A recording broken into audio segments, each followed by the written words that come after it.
Have you ever felt that way?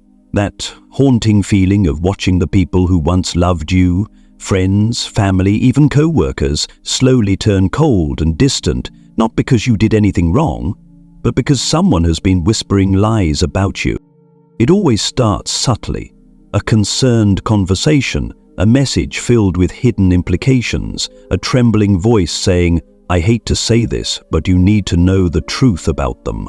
Just one sentence, and suddenly, doubt begins to creep into the hearts that once trusted you without question. The narcissist knows exactly how to plant that poison. They play the victim with perfection, their voice shaking, their eyes glistening, their hands trembling just enough to seem real. But behind that mask of fragility lies a cold, calculating machine, always seeking to destroy the love and loyalty that surround you. And when they succeed, the world around you begins to crack. People who once believed in you now avoid your gaze. Nameless rumors spread like fog, suffocating the truth. You try to explain, but the more you speak, the more distorted everything becomes. That's when it hits you. You're not just being betrayed, you're being erased. This isn't just a sad story, it's a psychological war, where the narcissist doesn't need fists to hurt you, only words.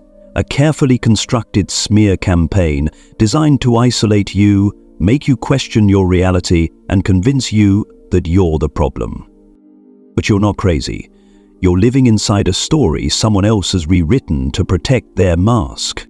And in this video, we'll tear that mask away to understand why a narcissist needs to do this, how they turn others against you, and most importantly, how you can stand firm, reclaim your light, and walk out of the storm with your dignity unbroken. Because while they manipulate the world with lies, your silence and authenticity carry a power far greater than any justification you could ever give. So join me on this journey, not to prove your worth, but to remember who you truly are, before they tried to make the world forget. It almost always begins with love, or at least what you once believed was love. When you fall for a narcissist, you don't just open your heart, you open your entire world. You introduce them to your family, your friends, the people you trust most. You think, if they matter to me, they'll be loved too. But in the narcissist's mind, love has never been about sharing. To them, it's a chessboard, and every person in your life is just another piece they want to control. At first, they seem almost too perfect. They know how to say all the right things, notice every little detail, and make everyone around you smile and say, "You're so lucky to have someone like that." They stand there with gentle eyes, playing the part so convincingly that others see them as kind, caring, even noble. But behind that warm smile lies a cold calculation. Because from the very moment they are praised, they've already won. Not your heart, but everyone else's perception of you. That's when things begin to slip. They no longer manipulate just you, they begin to manipulate how the world sees you. One day they confide to your best friend in a sorrowful tone, "I love them so much, but they've changed lately." Or they whisper to a coworker, "They're just so sensitive." I don't know why small things turn into big problems. Those words may sound harmless at first, but each one is a small stone thrown into calm water. Soon the ripples begin to spread. That's how a smear campaign is born. It isn't loud, it isn't violent. It's psychological warfare disguised as emotion. They play the victim, their voice trembling, their eyes welling up, convincing others they're the one being hurt. Meanwhile, you, the real victim, start to look like the villain. The narcissist knows they don't need to make you look bad to destroy you, they just need to make others doubt you. All it takes is planting one tiny seed of maybe and stepping back to let it grow on its own. And when people around you begin to look at you differently, hesitating, uncertain, you feel a special kind of pain. The pain of distortion, the pain of watching your image twisted into something you never were. For a narcissist, love is never connection, it's a tool. a weapon. They don't love you, they own you. And when they realize they can no longer control you, they'll control the story about you instead. Because in their world, power matters more than truth. They don't need to be right, they just need others to believe they are. So they'll say things like, "I've tried everything but they're impossible to understand," or "I'm worried about them, they need help." Those phrases sound caring, compassionate even, but they're actually precise psychological blows. They turn you into an object of pity, while the manipulator is seen as the noble one, the selfless savior. Their greatest victory isn't destroying you, it's making others doubt you. The moment you start asking yourself, "Am I really like that?" that's when they've won. Because once they control your perception of yourself, they no longer need chains. And tragically, the kinder you are, the easier it is for them to cast you as the villain. Your empathy becomes a mirror reflecting what they can never possess: authenticity. They fear your light, yet they crave to stand beside it just to be seen. But when that light begins to expose the darkness within them, they'll do anything to extinguish it. But don't despair. Every mask eventually cracks. Every lie will contradict itself in time. While they are busy maintaining their illusion, the truth requires no defense. It only needs to exist. And as time passes, those who were once deceived will begin to see clearly, to recognize what was real and what was merely a distorted reflection from the narcissist's broken mirror. This battle isn't between you and them. It's between light and darkness. They fight to protect an illusion. You only need to stand firm in your truth. When the smear campaign has taken root, the cruelest phase begins. The world around you changes. The faces you once knew now feel foreign. The eyes that once looked at you with warmth now look away. Conversations fall silent. Messages go unanswered. Invitations fade until you feel like a stranger in your own life. You don't understand what's happening. You ask yourself, "What did I do wrong?" You replay every detail, every conversation, every tiny misunderstanding, trying to find the cause. As you understand what is happening, you ask yourself, "What did I do wrong?" You replay every detail, every conversation, every tiny misunderstanding, trying to find the cause. But the more you search, the deeper you fall into a thick, suffocating darkness, a place where every answer turns into another question. Then the doubt begins to spread inward. You don't just question others anymore, you begin to question yourself. Maybe they're right. Maybe I really am too sensitive, too difficult, too much. Slowly, you start believing the lies you once knew were false. You apologize for things you never did. You try to fix things that were never broken. You stop trusting your own feelings.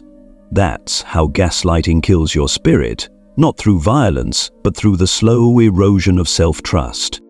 Isolation isn't just when others abandon you. Isolation is when you abandon yourself. When you stop trusting your intuition, stop listening to the voice inside you, stop standing for your own truth. That's when your soul feels like it's been pulled out of your body. You're still alive, but missing a vital part of yourself. You feel invisible, unheard, unbelieved. You exist in a room of silence, where every word you speak just echoes and disappears into nothingness. Then comes the most painful realization of all. The deepest wounds don't come from the liar. They come from the ones who believed the lie. Because they didn't just turn their backs on you, they turned their backs on everything true. The people you once trusted, laughed with, and thought would protect you. They stay silent when you're humiliated. They watch you fall, believing stories spun with crocodile tears. They don't say a word, but their silence sounds like a verdict. And in that moment, your heart truly breaks. Not because you've lost people, but because you've lost faith in humanity. Yet something strange happens in the emptiest moments. When everyone walks away, you start to notice what remains. You, just you, your breath, your pain, and the truth no one else wants to hear. It's in that darkness, when there's no one left to impress or convince, that you finally face your own soul. And paradoxically, isolation becomes the gateway to awakening. Carl Jung once said, "Loneliness does not come from having no one around you, but from being unable to communicate things that seem important to you." And that's exactly what you're living through. You haven't been abandoned, you've simply outgrown the language of those who only live on the surface. The isolation the narcissist created is in truth a painful but sacred initiation, forcing you to return to the most honest part of yourself. You begin to understand that what they took from you was never you. It was only the version of you reflected in others' eyes. The real you still exists. You just have to walk through the dark to find your own light again. And that light doesn't come from defending yourself or seeking revenge.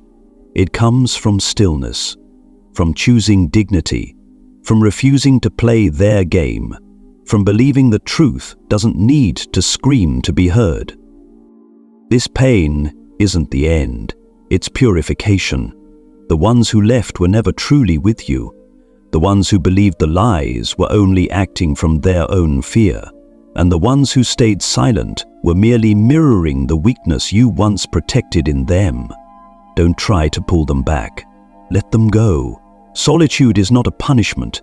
It's the first step toward freedom. One day, when you stand on the other side of the storm, you'll look back and understand that when the world turned its back on you, the universe was simply turning you back toward yourself. And in that moment, you'll realize you didn't lose everything. You only lost what was never real. Time passes, and in the quiet that once terrified you, something strange begins to happen.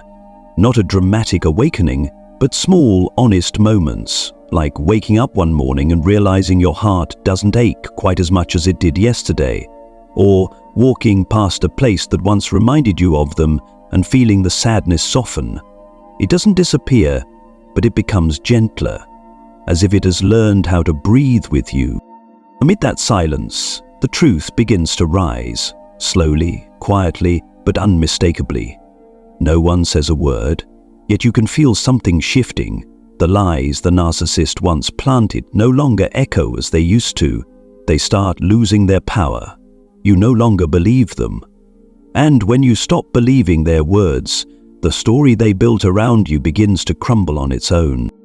You start to see it all clearly, the game of control they played so carefully, how they charmed others, how they cried on cue, how they performed the role of the victim so that you would become the villain. And in that moment, it hits you. They never wanted to understand you, they only wanted to control how others perceived you. Every sweet word was never about healing, it was about domination. Every hug, every apology, every tender gaze was just another tactic. You realize they didn't try to destroy you because you were weak, they did it because you were a mirror. You reflected the parts of them they couldn't face, kindness, resilience, unconditional love. And that reflection terrified them. That fear turned into rage, into slander, into an obsessive need to tear you down so they wouldn't have to see their own emptiness staring back. When you finally understand this, your heart begins to soften, not because the pain disappears, but because you now see meaning in it. Everything they did, the lies, the cold stares, the isolation, it was all part of a journey leading you back to your authentic self. They didn't destroy you. They stripped away the illusions you once held onto.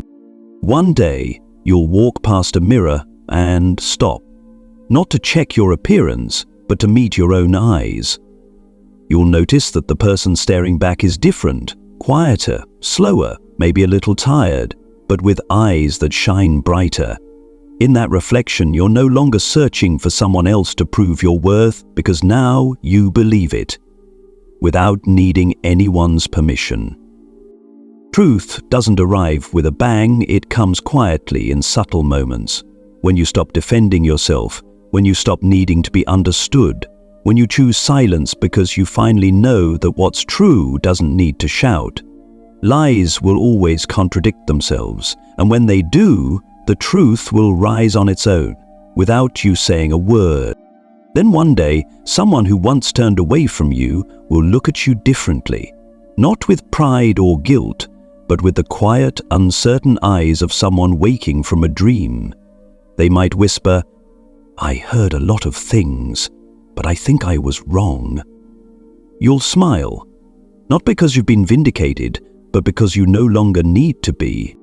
Because the moment you no longer crave validation, you reclaim your freedom. When you stop fearing that others might believe the wrong story, you reclaim your power. And when you can look back on the past without trembling, you've already won. Truth never needs protection, it only needs time. And once time stands on your side, every falsehood begins to fall away. Lies may travel fast, but truth is the only thing that knows how to stand forever. The loss is no longer the enemy. It becomes a mirror, revealing what was once hidden. Through it, you finally see who truly loved you, who merely stayed out of convenience, and who only needed you when it benefited them. Through it, you realize that real love never asks you to beg for trust, and the one truly meant for you can never be taken away by someone else's words.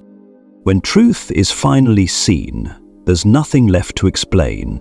All you have to do is live, calmly, steadily, and free, because now you know with certainty. They can smear you, isolate you, and wound you, but they can never kill the truth. And that truth is you. After everything, what exhausts you the most isn't the pain itself, it's the question, what am I supposed to do with everything they've done to me? You want them to realize their mistakes. You want them to know how deeply they've hurt you. You want justice, an apology, or at least a simple acknowledgement that they were wrong. But after waiting long enough, you finally see it. None of that will ever come. Because those who cause pain rarely have the courage to face the truth. They survive on denial, on the illusion that they are always right. They don't want truth, they want control. And as long as you wait for them to take responsibility, you're still letting them control your emotions. That's when you realize something powerful. Revenge doesn't free you, it binds you even more. When you keep trying to prove that you're right, you're still living inside the story they wrote. Every time you react, get angry, or explain yourself, you're feeding them energy. They need that energy to survive, to keep playing the victim, to maintain their role as the misunderstood one. And you unknowingly keep fueling their game. Until one day you finally let go. Not because you're weak, but because you're wise enough to see that the game isn't worth playing anymore. You stop trying to be understood. You stop explaining. You stop fighting back. And strangely enough, the moment you stop, you win. Because narcissists aren't afraid of being hated.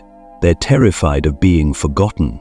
They feed on attention, whether it's love or anger, admiration or outrage. When you turn away, when you go silent, when you take your energy back, they begin to collapse. Not because of what you do, but because you no longer react. Your silence becomes a mirror, one that reflects only emptiness, and in that void, they are finally forced to face themselves. No one left to blame, no one left to manipulate. Forgiveness doesn't mean forgetting what they did. It means refusing to let the past define your present. You don't forgive because they deserve it. You forgive because you deserve peace. Holding on to anger too long only turns you into a shadow of them, guarded, hardened, closed off. Forgiveness, on the other hand, is a quiet kind of power. It doesn't need an audience. It simply exists when you can think of them without shaking anymore. True forgiveness doesn't happen overnight. It unfolds slowly. Through every morning you wake up and feel no urge to tell the story again. Through every night you stop imagining their punishment. Through every moment you grow tired of keeping the fire of anger alive. You begin to see that anger can make you feel alive for a while, but only letting go will make you free. And then, when you truly cross that threshold, something miraculous happens. you start to feel compassion. Not weak pity, but deep awareness. You realize they hurt others because they've never known love. They lie because they fear truth. They manipulate because they fear losing control. They destroy others because they can't bear to face the emptiness within themselves. When you understand this, your anger dissolves, not because you've forgotten, but because you finally see the truth. The person who hurt you was already destroying themselves. In that moment, you no longer need revenge, because there's no punishment greater than having to live trapped inside the mask they built. And you've stepped out of that prison, out of their story, and begun to write your own new chapter. When you stop engaging, all the noise fades away. You no longer need them to understand. You no longer need anyone to believe you. You no longer need to prove anything. You only need one thing: inner stillness. And in that stillness you find the one thing they will never have: freedom. One day, you'll wake up and feel different, not because everything suddenly got better, but because you no longer need it to be. You no longer need anyone to believe you, to apologize, or to see that you were right. Because now you understand, truth doesn't need to be proven, it only needs to be lived. And finally, you begin to live it, to live as your true self. Silence no longer frightens you like it once did. It's no longer that empty room that made you gasp for air. Now, silence has become a home, a sanctuary of peace where you can breathe, listen, and feel your own heartbeat again. You no longer search for voices outside to confirm your worth, because the one inside you has become clear enough, gentle, steady, unshakably strong. Freedom doesn't arrive with applause or recognition. It comes quietly, when you can look back on the past without trembling, when you can remember the face of the one who hurt you, and instead of feeling your heart twist, you simply exhale with compassion. When you no longer want to talk about them, when they are just a closed chapter, no longer holding the pen to your story, that's when you realize your silence has become your loudest voice. A voice without words, yet powerful enough to move even those who once doubted you. A voice that makes the manipulator realize their power is gone. A voice that doesn't seek revenge, but simply says, "I have returned, not as the person you broke, but as the one you can never touch again." You start living slower, but deeper. You see the world through eyes that have known darkness, and that's why you now cherish the light even more. You speak less, but every word comes from truth. You choose love, but never again at the cost of yourself. You know how to set boundaries, when to stay silent and when to walk away with grace. Those who once believed the lies may slowly realize their mistake. Some will return, some will disappear forever, but none of that matters anymore, because what truly matters is that you have returned to yourself. With a heart no longer filled with fear, with a mind no longer chaotic, with a soul cleansed of the need to be understood, loved, or validated.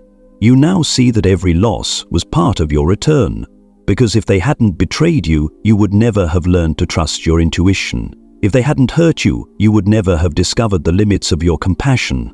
And if they hadn't left, you would never have known that you are whole, even when you are alone. Now you need no noise, no apology, no understanding, because you understand yourself.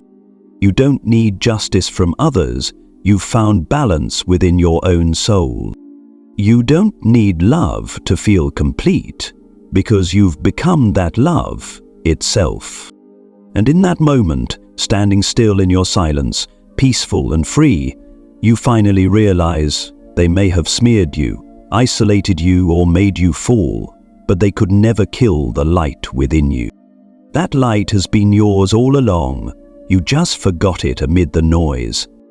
Now, in the silence, it returns, brighter, stronger, softer. Exhale, nodded. And softer. Until you reach that point, it's almost impossible impossible to feel bitterness or any other negative emotion. And as you walk away, without bitterness, without looking back, without needing an audience, you know you've truly escaped. Not just from the narcissist, but from the weaker version of yourself who once believed you needed someone's love to have worth. Silence is no longer a shield, it is freedom. And in that freedom, you have finally found yourself again.